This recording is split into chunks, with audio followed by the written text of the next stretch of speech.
What are you doing in my room? Oh, you wanted to see my booth. Oh yeah, I'll show you. It's really cool. All I gotta do is point, and it just shows up, so pretty neat. Well, before I show you my booth, I should introduce myself. My name's Jack, and I enjoy voice acting. I first started getting into voice acting last winter. Back then, I was recording out of a closet in my parents' basement. Now, the audio quality in this closet was actually pretty good. I had a bunch of clothes around me, so I was killing a lot of the noise. But the main problem was that it was way too small. I had this little desk and could barely hold my laptop and my microphone. And if I wanted to move around and act something out, I couldn't even do that. So that closet worked out pretty well for me, just starting out, because I got some practice in, but it wasn't optimal and I wanted to move on to something else. And I got the opportunity to do that about half a year later when I moved here with my brothers. I needed somewhere to record, so I figured now would just be a great time to build my own booth. So at the start of the summer, I got all the materials I needed, built this thing. I've been using it ever since, and I absolutely love it. If you're interested in getting into voiceover or voice acting, or just want to record anything, DIY booth is a really great place to start. So without further ado, let's go see my booth. All right, so the first thing I'll start off with is the most important thing, and that is these blankets. So these are moving blankets that I got from Amazon. They're 65 pounds per dozen, and this was a 6-pack, so that comes out to about 5.5 pounds per blanket. And these things are the most important because they're going to be killing all the extra noise when you're recording into your microphone. So the way these things are hung up is I got these grommets here, these little holes. You can buy, if you can find them, you can buy them with grommets pre-built into them. But what I ended up having to do is getting a grommet kit and pushing the grommets into the blanket myself. And you can see that they're on zip ties and carabiners there as well. You could get S-hooks for this sort of thing, but I couldn't find any hooks that were gonna be big enough to hang on this pipe. Kind of like you would a shower curtain, but I just went with this approach because it works. And next we have the PVC pipe frame. See the ceiling there too? So this pipe is 1.5 inches thick. I thought it was the perfect thickness for being both sturdy and, easy to work with. And I ended up getting 6 pipes that were each 10 feet long, and that was about perfect for this kind of setup. So I also want to point out these little connecting pieces here. So here we have a 3-way connector on all the corners and on the ceiling too. Then I also have this bar on the top here to hold up the top blanket. We got a 4-way connector there and a couple of T connectors as well. So I got most of these connectors at Menards, which is where I bought the pipe, but the 3-way connectors at the bottom here, I cannot find, so I had to get them from Amazon. So I'll also have a link to anything that I picked up on Amazon in the description as well. Well, moving on, here we got the desk set up. So this desk is something that I bought specifically for this booth, and it works great. So the way it works, it was a cheap desk. I also got on Amazon. I'll put a link to it. But there's these little pins here. So these little pins, you can pull them out and then move the desk up and down. So it is kind of a pain to move it up and down, but if I wanted to, I could. Most of the time when I'm recording, I'm standing. But if I wanted to sit down maybe for an audiobook or something, because those take a long time to record, then I can move this down and then move a chair in here and sit down. Next, we have the audio interface. This is a Focusrite Scarlett Solo, which I did a little bit of research on this, what audio interface you should get when first starting out, and this one came up a lot. You can plug in one microphone, which is perfect if you're just by yourself doing voiceover.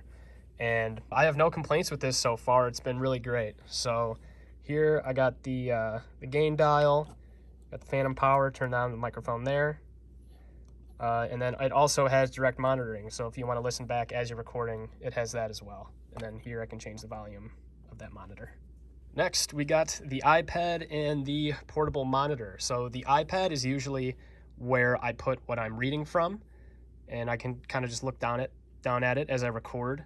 And the portable monitor is something that I already had for school and just productivity in general, and it works out really well here because I have it connected to my laptop, which is outside. And the main reason that my laptop is out here instead of in the booth is for any noises from the fan. I don't want my microphone to be able to be picking that up. So that's why it's out here instead. All right, so now for the final part of the booth tour, I'm going to be getting set up on this thing so you guys can hear how it sounds like in my booth. See you in a bit. Hey, so this is my microphone. Hopefully it sounds better than when I was talking to you through my phone. This is a Rode NT1 5th generation condenser microphone. Condenser microphone meaning that it is a little more sensitive to noise, so it'll pick up a wider frequency, and that means that in general that the quality might be better than a different kind of microphone. And the pattern is cardioid, so it'll pick up sound from the front, but if you'll listen as I turn this and keep talking, it doesn't really pick up sound from the back at all. And if I turn it back, and back to normal. There we go. Next is the microphone stand. This stand is from a German company called K&M, and they're known for having very durable stands. And you can see that this, the Rode NT1 came with a really big kind of shock mount that hangs off the end here. And that was one of my concerns when I was trying to find a microphone stand, is I didn't want to put it on here and have it fall over. So this stand has a really wide, durable base, and I've had no problems with it, and it's basically just stood here since I got it, so good stand. Now the last thing I wanted to talk about on this tour was what DAW I use. And if you're not familiar with what a DAW is, it is a digital audio workstation. So I'm not really that well versed in these kinds of things yet, but the one I started with was Audacity, which is free, open source. You can just download it from the internet really easy. And this was great just to get a start. It was really simple. Click a button, record, and then, it's kind of, you could do some After Effects and editing afterwards, but nothing too crazy. But when I first got this booth, I wanted to kind of update the software that I was using. So I switched to something called Reaper, which you'll hear a lot of praise from people about this DAW. And I love it so far. There's a bunch of customizability, so you can set up your software pretty much any way you want to. And there's a bunch of opportunities for extra plugins and After Effects that I haven't even used that much of yet, but I know that as I get better, that'll be something that I'll really take advantage of. In addition, the first 60 days that you use it are free. So you can just download it and use it for 60 days, and if you don't like it, you don't have to use it. And it's also relatively cheap compared to a lot of other DAWs out there. So I don't remember the price off the top of my head, but I'll put it on the screen here. That's how much it is, and it's a one-time purchase. So once you purchase it, you have it. This kind of sounds like an ad for Reaper now, but I do really like it. So if you want to record something, it's really good for that.